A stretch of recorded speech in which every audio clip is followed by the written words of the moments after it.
Duncan Campbell, Survey 3, done and dusted. How's things? Yeah, it's hard to believe it's Survey 3 given it's June tomorrow. But, yeah, look, it's again, and I use this term a lot with ARN, and I think the market responds really positively to the fact that we are a very consistent network. We've had a couple of issues today, but, we take a long-term approach, to our strategy. We don't have the variations that the other networks tend to have. We've remained the number 2 network in the country, and which is fantastic for us. And KISS number 1 in Sydney, which is also great. And I think we don't react to these books. Where we have had issues in the past, Brisbane, early on, Adelaide, Perth, they are correcting themselves, and that's due to a solid strategic approach which we've always had, and a sort of a very fine focus on execution of tactics, and that's what separates us from the other networks, and the advertisers respond to that. They want consistency, and that's what this network delivers. And we delivered it today. We've got some issues, obviously, as we always do, and we will address those. Yeah, let's talk about the issues. Sydney, obviously, KISS dropped across all day parts, including Carl and Jackie O. Is there anything you can sort of pinpoint with what happened there? Well, I do laugh at every time I go down. There's doomsday sort of predictions that the show's over and it's dead. And I mean, it's still the number 1 breakfast show in Sydney, in cume and in share, and they do ebb and flow. We've got no concerns at all over KISS. It will bounce back. It does all the time, and it does occasionally take a hit as it has today, but it still remains number 1. People focus on these down books. There's no trend there at all. They've had a great start to the year, and they will bounce back and continue to be a dominant force in breakfast radio in Sydney. We've got no concerns at all over KISS 106.5. Stablemate WSFM also took a hit. What's happening there? Yeah, look, that was to be fair, that was a real surprise, and we're disappointed by that. We had a very strong marketing campaign. I think the ad popped really well. It was strong for Jones and Amanda. The content's been good. The station's sounding very consistent. So that's a surprise and a disappointment for us. We're not going to be overreacting to it. I think there'll be a lag effect with some of with the marketing, and we'll watch that for next survey. But for us, I think WS and obviously KISS in Melbourne were the 2 disappointments today, and they don't deserve that result. And but the number is the number, and we will do as we always do, look into that. But there'll be no dramatic change to the station, and I think the marketing will take effect in the next couple of books. So you've got the lion's share sitting there with your duopoly. Let's look at SCA side of things. Triple M and Today FM. Well, it's just a duopoly that doesn't fire really. I mean, Triple M has its spike once a year, which it had last book, and now it's fallen back to where it normally does. It always comes back, and Today FM really is just not in the game. I mean, at a 4 share, 4.4. And you've got Rove and Sam on, now 3.3, which is, really, it's just, as I say, just not in the game. They face some real challenges, and, I think they need to make some, start making some decisions. I mean, I speak from experience, putting together shows on the old Mix 106.5.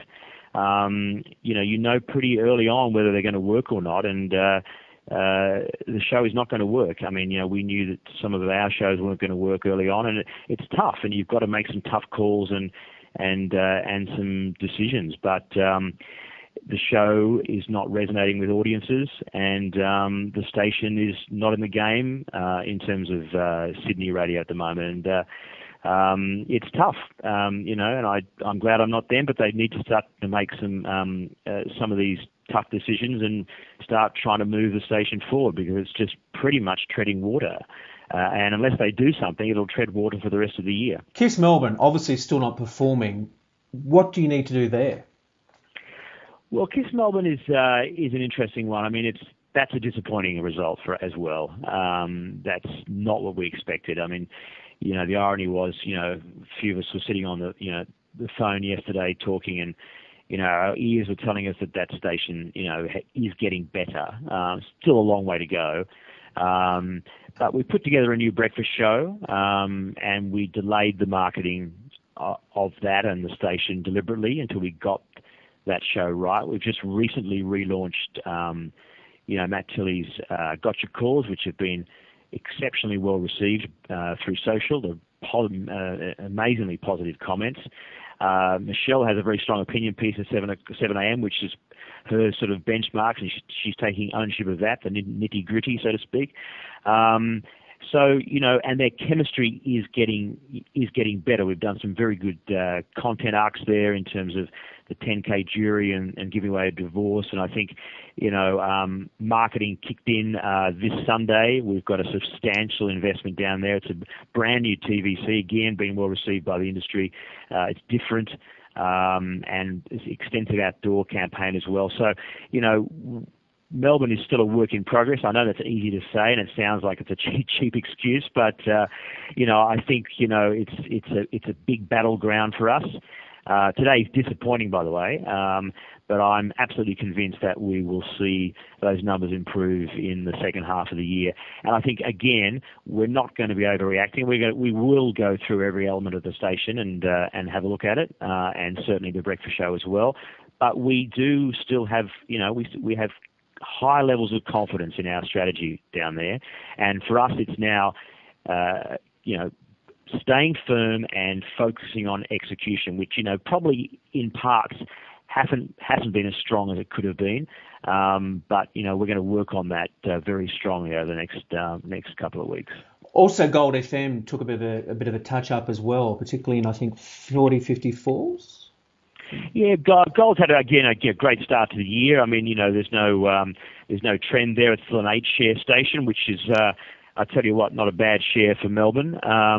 It's a strong station. 40-54s did take a hit. WS took a hit in 40-54s last year as well. That will come back. Gold remains. It's a very strong station, very consistent, and there's no sort of need to react there. I think that demo will come back. It's obviously AFL. It's been an SCA book in Melbourne. They've done well. Credit to them. Triple M up a full point there, 8.2, and obviously Fox up nearly a point, up to a 9-share. So this is where Triple M Melbourne does come into its own, the early part of the AFL season. What's interesting about Triple M is they again fail to be consistent with these results. Everywhere else they've gone down by a point. So where ARN really, we do deliver consistent results, and we can demonstrate that historically, and we will get Melbourne right. And Gold has had a very consistent year, and it'll continue to be a very strong station for the rest of 2016. You and Nova in Adelaide still battling it out, I see. Yeah, look, we are correcting Adelaide. We did the research, as I said last time, and there were some problems there. There were some things we missed, to be honest, and which we shouldn't have missed. But we're now correcting that. I think the breakfast show is it's still number one there. That's going to get much better. And I don't mind having a battle with Nova. We have it in Brisbane, and we now have it in Adelaide. But we're gonna get Adelaide back to number one. There's no doubt about that. It's a strong station. The strategy's on tack. Rob McCaskill's joined us as the anchor of the breakfast show. A great radio talent, creative guy, and he's made a huge difference already to the way that breakfast show sounds and the content that's been put on the air, working very well with Sue Carter, the local content director. So Adelaide, they've been number one, that breakfast show, for 45 consecutive surveys in terms of number one FM. The Cume's still very strong. Husey and Kate are up in drive by a point. So, we're correcting Adelaide, and that will come through in the second half of the year for us. Some positive moves too, I see, in Perth again for 96.